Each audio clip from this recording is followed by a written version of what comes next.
Anda kembali menyaksikan Sido Malam, pemirsa. Pemilihan Ketua Umum Palang Merah Indonesia periode 2024-2029 menimbulkan kisruh di internal organisasi. Kisruh perebutan kursi Ketua Umum PMI ini pun melahirkan dualisme kepengurusan hingga berujung pada laporan polisi. Wakil Presiden ke-10 dan 12 Republik Indonesia Yusuf Kala yang berstatus sebagai petahana dan Agung Laksono sebagai Ketua Umum baru saling klaim telah terpilih sebagai Ketua Umum PMI. JK mengaku telah terpilih secara aklamasi sebagai Ketua Umum PMI 2024-2029 dalam Musyawarah Nasional ke-22. Sementara itu, Agung juga mengklaim telah terpilih sebagai Ketua Umum PMI melalui Munas PMI ke-22 yang diselenggarakan secara terpisah. Agung berencana melaporkan hasil Munas kepada Kementerian Hukum, sementara JK telah melaporkan Agung ke polisi terkait upaya merebut kursi Ketua Umum PMI. Selama hari itu tidak memberikan space untuk Musyawarah Nasional ke-22 Palang Merah Indonesia dalam memilih Ketua Umum PMI berujung pada dualisme kepemimpinan. Bahkan dua kepemimpinan saling melapor ke polisi. Dan apa yang memicu dualisme ini? Berikut cuplikan wawancara bersama dengan pengurus demisioner PMI Hamid Awaludin dan Sekjen PMI Kubu Agung Laksono Ula Nurahwati. Kami juga punya pembagian tugas ya jadi kemudian yang melapor ke hukum atau polisi atau siapapun yang wajib mendapatkan pelaporan ini, itu setahu saya Pak Agung Laksono sudah setuju kalau kemudian kita juga melaporkan tentang hal yang bisa kita laporkan lah seperti itu ya kan. Antara lainnya ya misalnya gini, kita cuma dikatakan 36 kan begitu. Ya mana buktinya? Karena kami juga akan sandingkan dengan bukti yang kami kan gitu. Terus kemudian bahwa dia tidak berhak karena tidak memenuhi persyaratan dan kriteria, gitu kan gitu. Secara tertulis harusnya itu juga disampaikan kepada Agung Laksono secara pribadi dan Agung Laksono akan menyampaikan ke kita. Mari kita tepuk tangan, sukseskan saja di Munas karena kita ternyata tidak lolos kriteria, kita cuma dapat sekian. Ini stempel kita ada yang kemudian palsu atau dirugikan dan seterusnya. Itu urusan kami dengan orang yang memasukkan stempelnya mendukung kami. Tapi dari mana itu semuanya kita tahu. Kan gitu kan? Ada siapa yang nyimpen ini gitu loh. Okay. Kalau mau fair, ya kan transparan dan akuntabilitas begitu, ada waktu kan. Saya kira begini ya, bukan soal transparan ini ya. Bukan soal transparan. Kalau Anda mau minta, kapan saja dikasih. Kalau hanya persoalan persentase dukungannya. Karena real, Anda sendiri kan yang membawa ke panitia pada tanggal 30 November. Anda sudah tahu itu jumlahnya. Ya kan, 51 jumlahnya. Bukan 200 sekian seperti yang diklaim. Itu konkret, itu fakta. Ya, melalui Mas Kevin ya. Ini bukan debat, bukan juga diskusi, tapi saya ingin melakukan penjelasan apa yang kami tahu, Pak Yang Mulia Mr. Ambassador, ya kan gitu ya. Hamid yang saya hormati. Tidak, soalnya kan kita bicara jadi fakta. Gini, kita bicara fakta. Jadi gini. Anda kan menyatakan mana itu fakta. Faktanya ada, silakan ambil berapa jumlah dukungan Anda, dan berapa yang memenuhi persyaratan, jelas kalau itu. Jadi tidak ada yang diselundupkan, semua transparan. Administrasi yang benar menurut saya, tim verifikasi yang dibentuk itu pada saat menerima hanya 51 atau 36 atau berapapun, segera mengatakan Anda gugur, Anda tidak sesuai dan seterusnya seperti itu. Jadi kami tidak ikutan lagi, untuk apa? Datang ke sana juga menunggu kan gitu ya kan, menggantung tanpa tali nih kita nih nasibnya seperti itu karena nggak diberitahu. Ini argumentasi belakangan ini muncul ini. Kita beralih ke kasus lain, pemirsa. Harvey Muiz dituntut 12 tahun penjara dalam sidang tuntutan kasus korupsi dan TPPU pengelolaan tata niaga komoditas timah di Pengadilan Tipikor Jakarta Pusat. Sementara pemilik Money Changer PT Quantum Skyline Exchange Helena Lim dituntut 8 tahun penjara terkait kasus dugaan korupsi tata niaga timah. Jaksa penuntut umum menuntut pengusaha Harvey Muiz terdakwa kasus dugaan korupsi dan TPPU dalam pengelolaan tata niaga komoditas timah PT Timah 12 tahun penjara. Tuntutan tersebut dibacakan jaksa di Pengadilan Tipikor Jakarta Pusat Senin malam. Jaksa berpendapat Harvey Muiz terbukti secara sah dan meyakinkan melakukan tindak pidana korupsi dan TPPU sesuai dengan pasal yang didakwakan. Suami artis Sandra Dewi itu juga dituntut untuk membayar denda sebesar 1 miliar rupiah. JPU juga membebankan uang pengganti sebesar 210 miliar rupiah dikurangi nilai aset yang telah disita penyidik. Menurut jaksa, pertimbangan yang memberatkan lainnya adalah Harvey tidak mendukung program pemerintah dalam pemberantasan KKN. Sebelumnya jaksa juga menuntut pemilik money changer PT Quantum Skyline Exchange, Helena Lim, hukuman 8 tahun penjara terkait kasus dugaan korupsi tata niaga timah. Helena juga dituntut uang pengganti 210 miliar rupiah yang merupakan nilai korupsi setelah dikurangi aset yang disita penyidik. Helena disebut berperan dalam pengumpulan uang hasil korupsi yang disamarkan sebagai dana Corporate Social Responsibility atau CSR oleh Harvey Muiz. Kuasa hukum Helena Lim menyatakan keberatan atas uang pengganti 210 miliar rupiah karena telah dituntut hukuman 8 tahun penjara. Dalam kasus korupsi tata niaga komoditas timah, Kejaksaan Agung telah menjerat 22 orang tersangka. Tidak hanya melibatkan nama-nama yang dikenal sebagai public figure, namun juga yang mencengangkan nilai kerugian negara mencapai 300 triliun rupiah. Tim Liputan iNews melaporkan. Pemirsa, babak baru Pilkada Serentak 2024 memasuki proses permohonan perkara ke Mahkamah Konstitusi. MK memastikan hakim yang memiliki hubungan kerabat dengan pemohon tak akan menjadi hakim di persidangan yang sama.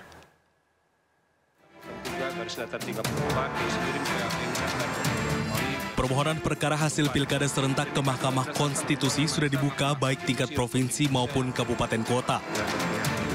Persidangan akan dilangsungkan selama 45 hari sejak permohonan perkara terregistrasi dengan sidang perdana dimulai pada Januari 2025.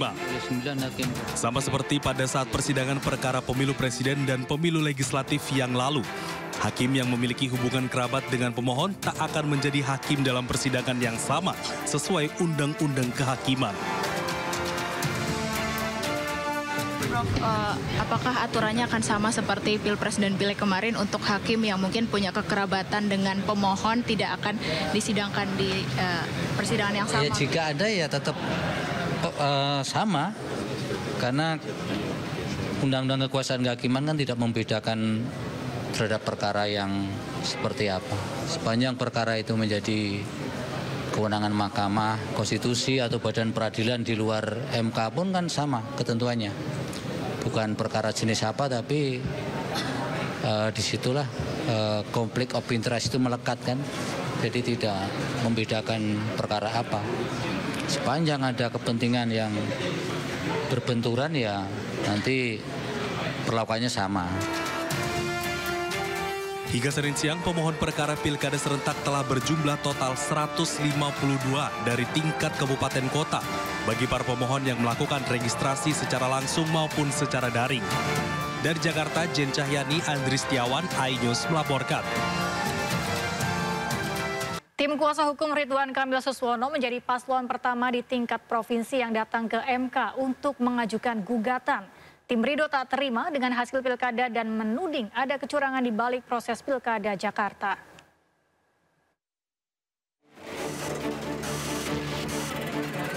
Senin siang, tim kuasa hukum Ridho datang ke MK untuk melakukan konsultasi gugatan sengketa Pilkada Jakarta.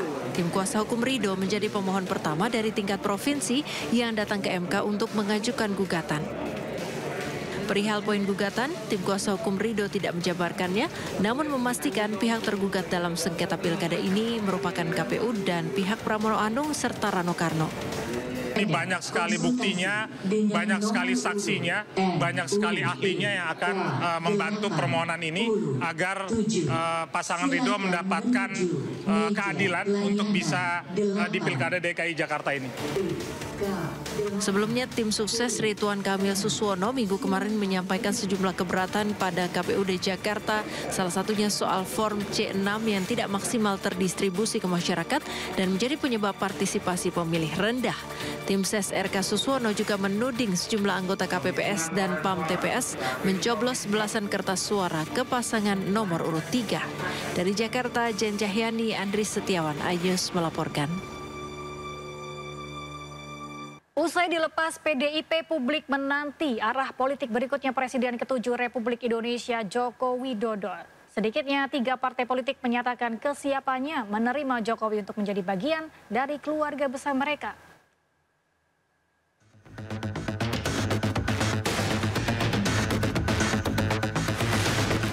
Partai Demokrasi Indonesia Perjuangan (PDIP) resmi melepas Joko Widodo dari statusnya sebagai petugas partai.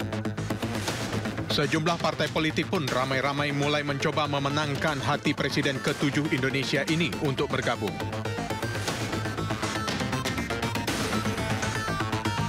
Salah satunya Gerindra. Partai yang dipimpin Presiden Prabowo Subianto ini siap meminang Jokowi. Bahkan, hal ini diungkapkan langsung oleh Prabowo saat menerima silaturahmi Jokowi ke kediaman di Jalan Kertanegara, Jakarta 6 Desember lalu. Ada pembahasan politik sama ekonomi, Pak? Partai Gerindra mungkin atau lebih banyak masuk ke partai? Oh, kalau Gerindra terbuka. Tapi kita tentunya nggak bisa maksa dia masuk. Tak hanya Gerindra, Partai Amanat Nasional yang diketuai Menteri Koordinator Bidang Pangan Zulkifli Hasan juga siap menyambut Jokowi jika ingin bergabung. Sekjen PAN Eko Hendro Purnomo mengatakan, partainya siap menerima Jokowi 1000% dan siap menggelar karpet biru untuk Jokowi.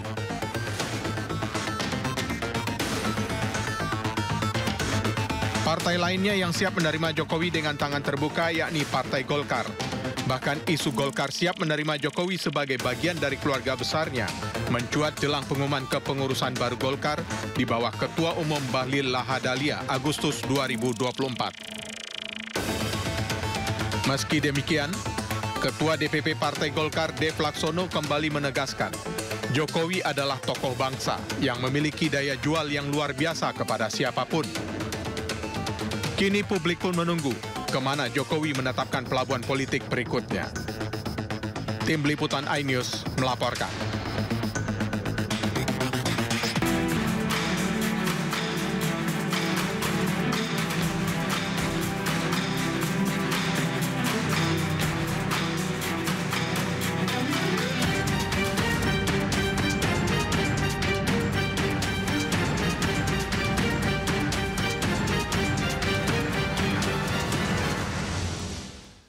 Pemirsa, Presiden RI Prabowo Subianto kembali mengingatkan kepada bahayanya untuk berhemat atau mengencangkan ikat pinggang dalam mengelola anggaran.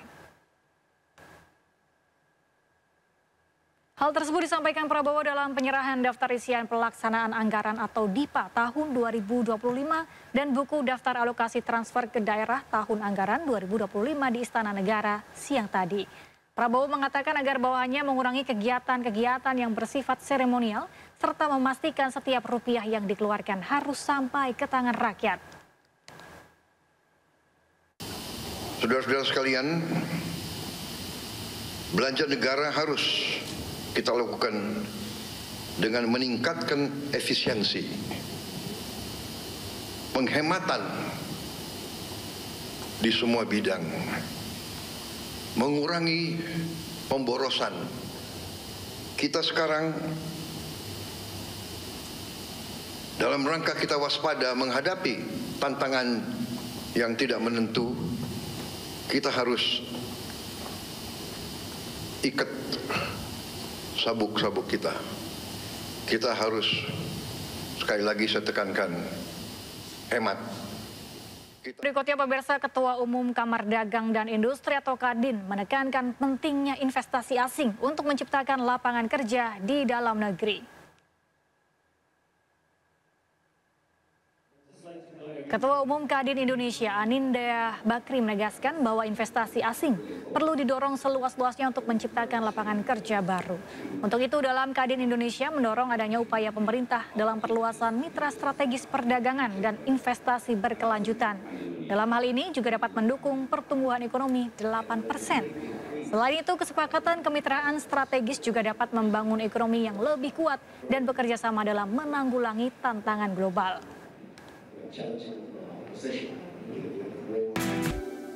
Ada kembali Meksikan Sido Malam, pemirsa. Korlantas Polri mematangkan kesiapan pelayanan dan pengamanan momen libur Natal 2024 dan Tahun Baru 2025.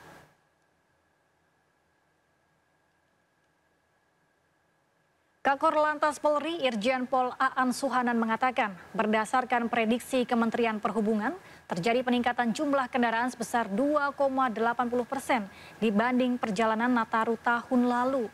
Untuk mengantisipasi peningkatan tersebut, Korlantas Polri telah melakukan survei jalur hingga rapat koordinasi dengan para stakeholder guna meningkatkan pelayanan perjalanan.